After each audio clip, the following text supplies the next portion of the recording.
isn't too bad in Italy because you were hit badly in the beginning. So now we have our next speaker is going to be Dr. Siddhartha, who runs the Transbrahma think tank in India and has been actively supporting these monthly meetings, and is very much a polymath. He's a scientist, he's a social scientist, he's an activist. I've coined the word an intellectivist, which is an intellectual who's also an activist. So Dr. Siddhartha is an intellectivist. So do share with us your thoughts at the current time, sir.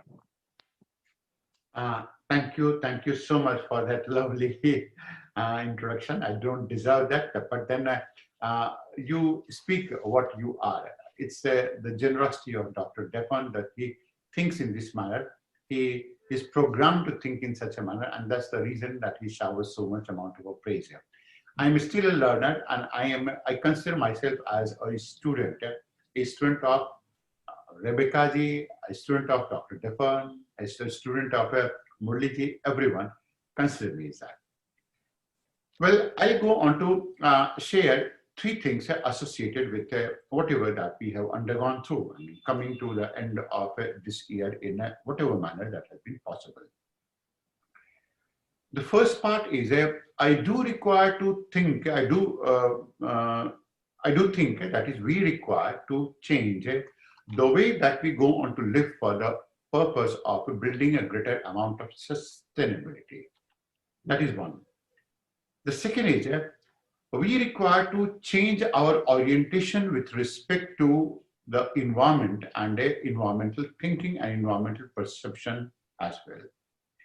And the third part is we require to revisit certain components that will go on to make the whole of the world more or less peaceful. Of course, that is going to be our basic aim, and with an input of a certain type of administration management skills which have been practiced in some places like Africa, some of them in Amazonian forest, some of them in India as well, and so on, so forth.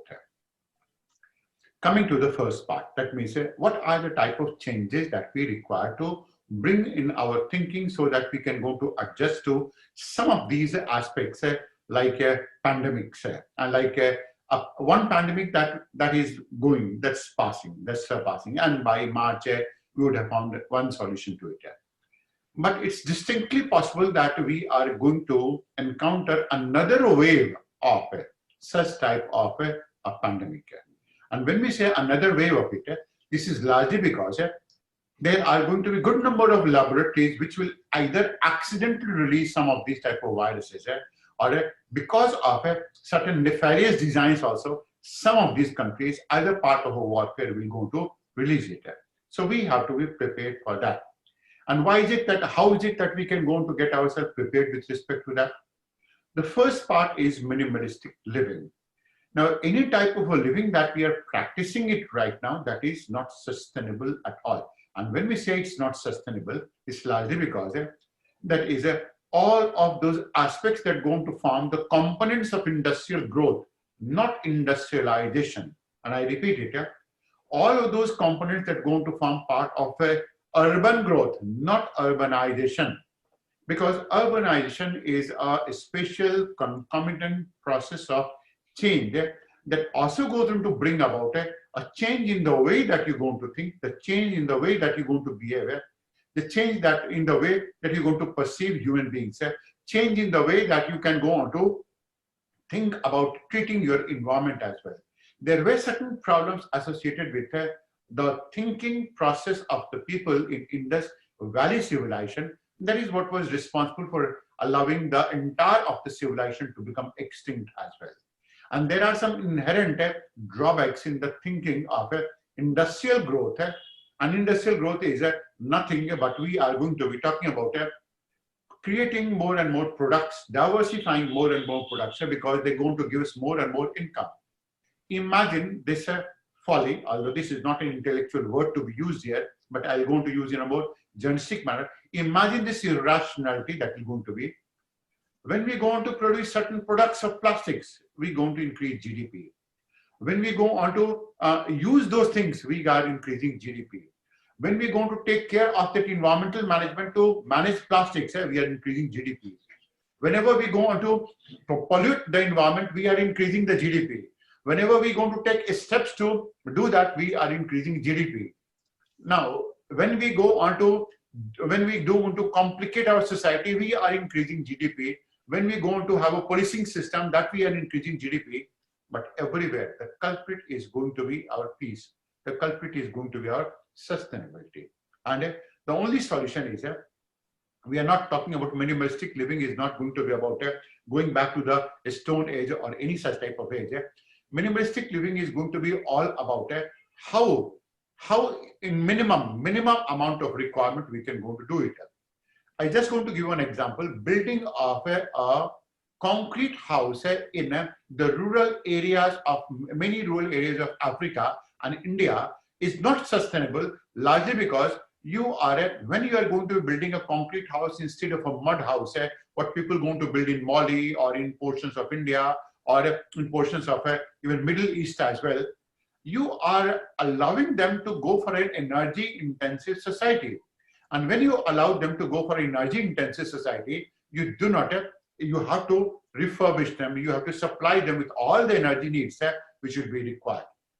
So minimalistic living is going to be taking control of your energy management systems. It is about taking care of your diet, whereby you have to take care of yourself. It is about building social capital so that you don't require so much amount of financial capital. It is about optimum utilization of the intellectual capital so that you don't have to go for a very high scale production as well. That is one way in which we can go to deal with such type of a pandemic, which was essentially a product of consumerism, and because we started consuming a lot of things at a breakneck pace and in a completely reckless manner, so much so that for everything we are going to be dependent on one country, on one product, on one type of a living. We can go on to ultimately whether you're going to live in a 300 square foot of a house or a 3,000 square meter of a house. The loneliness that you're going to feel is always going to be the same. It's not going to be too different. That's one. Whether you go on to wear a Rolex watch or you go on to be wearing a maybe only $5 worth of a watch or only $2, it is going to be showing the same timing also. Minimalistic living is taking care of that part and taking care of all of those nuances, all of those aspects that have a damaging effect on the psyche of the people, perception management of the people, as well as on the environment. This is the first and the foremost thing that we require to do. And it is always also going to be that is you're going to build a cushion around it yourself as well, so that no pandemic can go on to damage you in this case. Second is coming to the second part of it.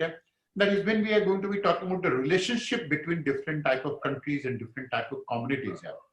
Now, why is it not that we have to start thinking in a manner that why is it not that communities can go on to take a look at and take a charge of representing them rather than any country that is a political boundary? Because a country or a state is, as we're going to be talking about, nations are different. We are talking about nation. We are talking about nationalities. Nations don't go to harm anyone because all the nations are going to be happy in themselves. Nations don't going to show a lot of abhorrence towards other one. But states, by their inherent policies, may go on to make certain things very, very nefarious. Take an example of India and Pakistan.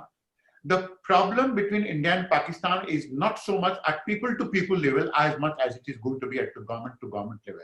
Because none of these governments want that the relationship should go on to become good. But when you go to meet people of Pakistan, Indian people meet Pakistanis, Pakistani people meeting Indians, then the type of warmth that you're going to find it, the type of hospitality that you're going to find it, it is simply going to be mind-blowing. I have taken a class in Islamabad and I know some of these things, how hospitable these people can go on to be. And of course, when they go to come to India and the way that they're going to treat you and the type of warmth, it is going to be seen to be believed. So at a government to government level, most of these problems are going to crop up. and they are the one who go on to change the perception of the people.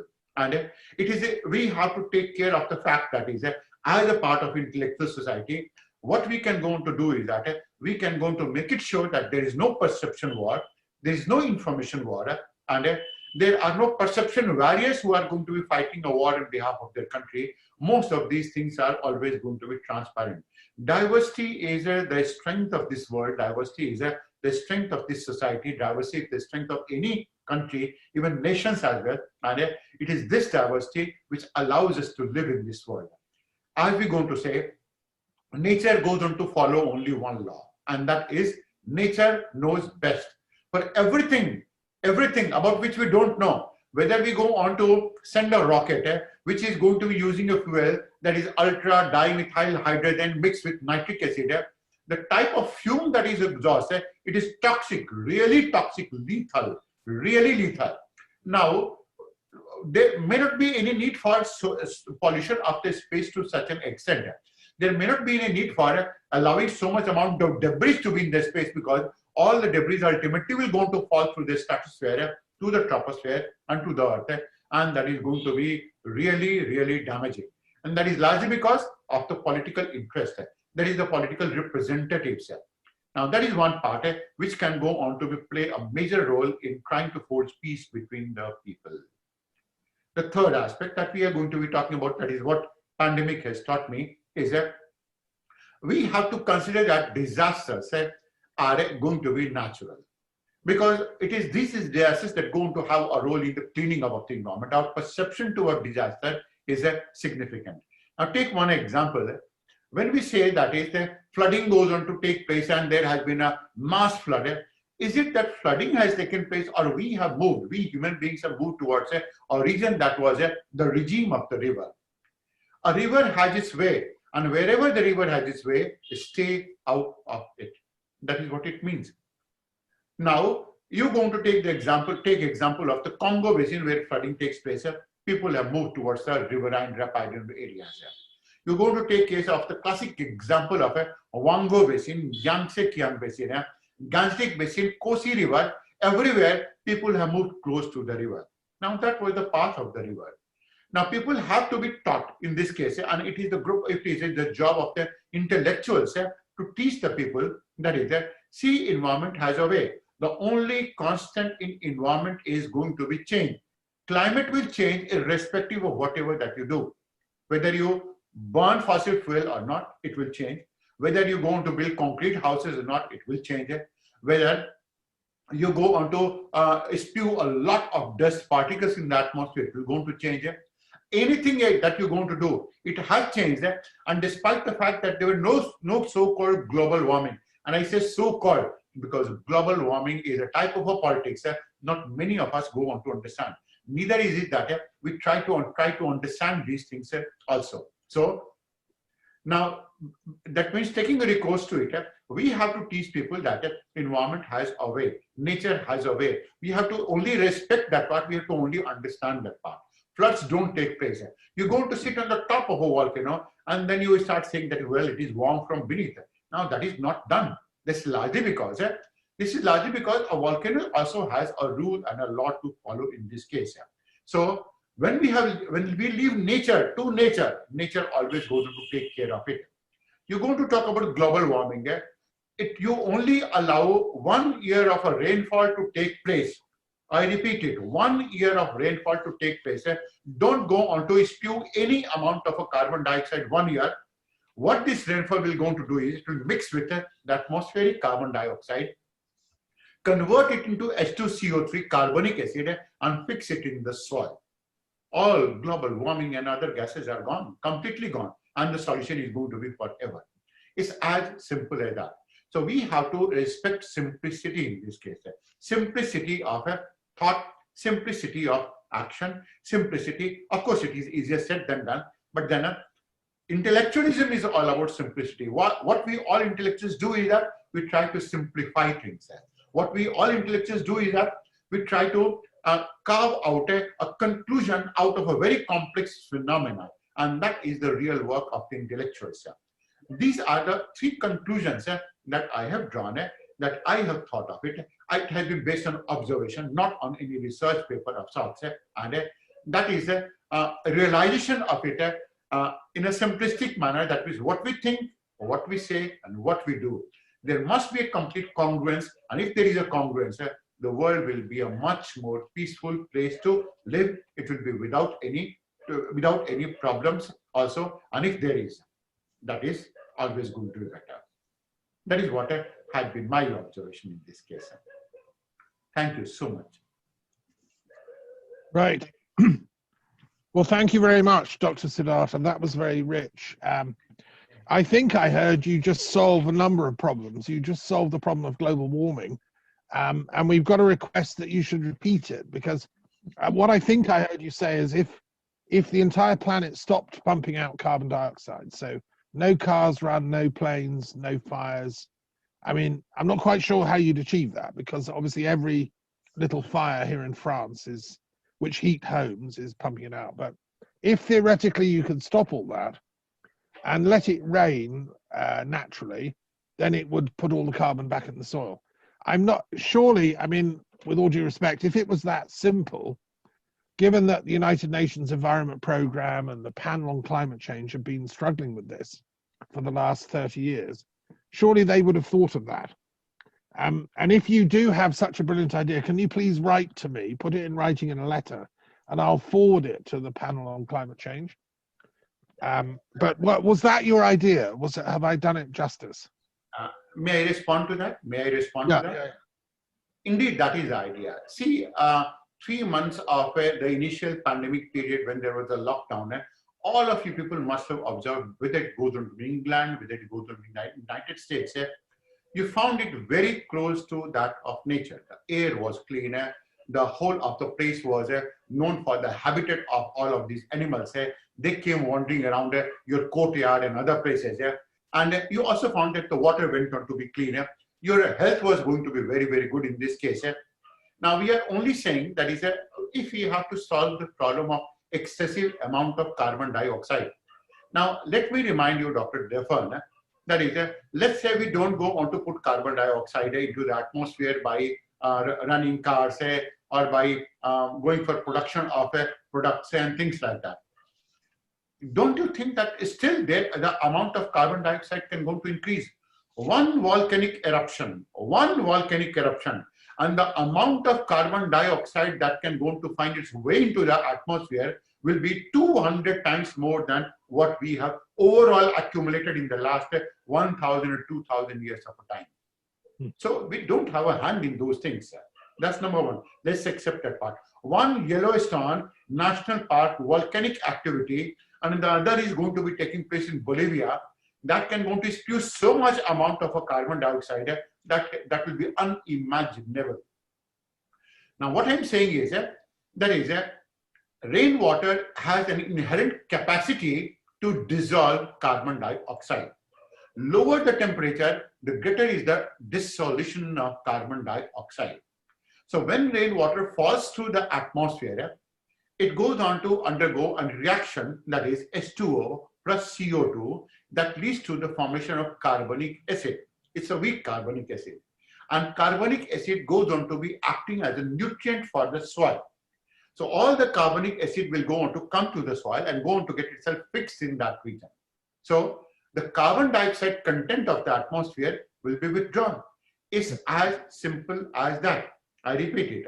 It may not be a matter of 1 year, maybe 1.5, maybe 2 years, but it is going to be as simple. It is because we don't want to think about simplicity. That's the reason I talked about in the beginning.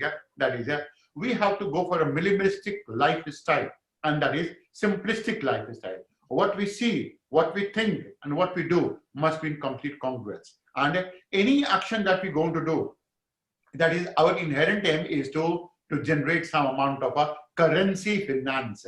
I repeat, currency finance. Otherwise, we in form of a capital, we have nature as a capital. We have our thinking that acts as a capital.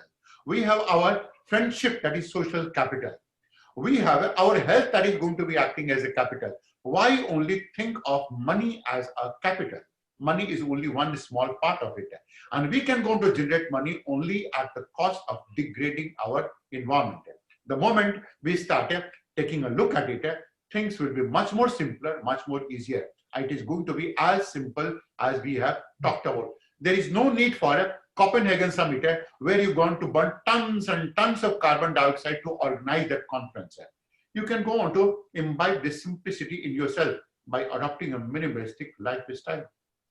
That is what I say. Right. Well, thank you. Thank you for clarifying that. And like I say, if you want to put that in writing to me, I will pass it on. Okay, so that's excellent. And you also talked about rethinking capitalism, and part of the problem of the planet is, of course, economics and capitalism and how we can reform that. I'm reminded of the Bhutanese approach. They talk about the gross national happiness of the country, not the gross national product. And you rightly pointed out that excess is seen as wealth.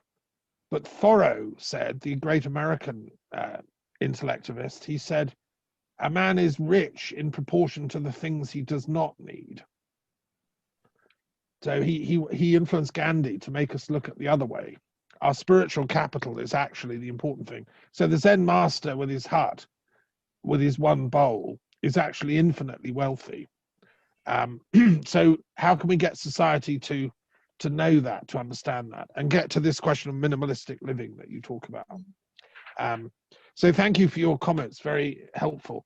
I think we're going to move to Sheila from England, who might I add something?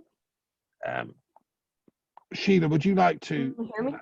come in at this point? Yeah, I think somebody's trying to speak first. Is it Rebecca? Yeah, it's me, but my internet is really, really terrible, so it keeps breaking up. I don't know if you can hear me all right. Yeah, we can, yeah. Okay, so I just wanted to add something regarding what Dr. Siddhartha said. I just wanted to suggest a really, really interesting book that I've read some time ago called What We Think About When We Try Not to Think About Global Warming. And it talks about environmental psychology. And it's really, really interesting because it analyzes how, although we have so much knowledge regarding climate change, people are still, denying the problems that we're facing, and there is still, a lot of lack of collaboration, I guess. So this book basically analyzes the psychological, cognitive, evolutionary processes that people experience when thinking about global warming, and it's really interesting. So I just wanted to point it out if anybody wants to read it. Do you know the author, Rebecca? Yeah, I think he was called Per Espen something, I think. But I can put in the chat. Yeah, absolutely. Right, thank you for that intervention. That's a huge issue. We could spend a whole year discussing the pros and cons of different solutions to. May I add something? Yeah. One of the first paradigms on environmental thinking was one of these books that was written. That was a non-fiction book. It was not theoretical. It was The Silent Spring. I assume that all of you must have gone through it. It was the tale of a river that was bearing all the brunt of pesticide deposition, its abuse, and everything. And that is why it was called as Silent Spring. Now, the one book that the lady talked about, Miss Sierra talked about, that is one book that is having a maximum amount of co-relationship with those type of ideas. And these ideas relate to environmentalism.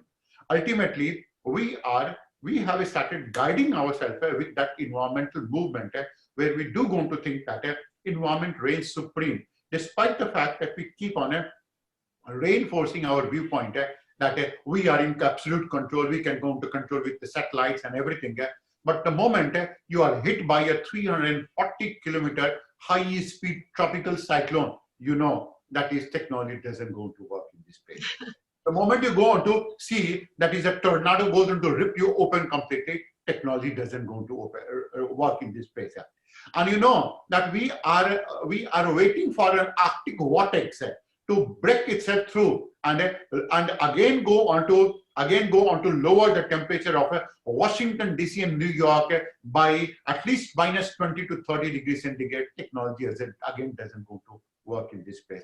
So let's accept the miniaturization of technology in this case. We maybe for our own ego may go to satisfy it by saying it so. But then, as I said, that is, do whatever, climate will have to change. It is bound to change. There is no way. You can't go to change the revolution of the earth. Asteroidal winds that are going to be coming. That is a part of it because we are talking about climatic change. That's the way it goes. And change is the essence of it. If climate would not have changed, can you imagine? Mammals wouldn't have ruled the earth at all. It was because a climate went on to become inherently bad for the reptiles, inherently hostile to the reptiles, that the mammalian evolution took place. So why is it that we should be complaining even if the climate is changing? Take it ethically. If you're going to take it ethically, it is the prerogative of nature to change itself. And if the climate is changing, we are the product of the change, and there will be something else that will be product of a change. Let it be. Leave it to nature.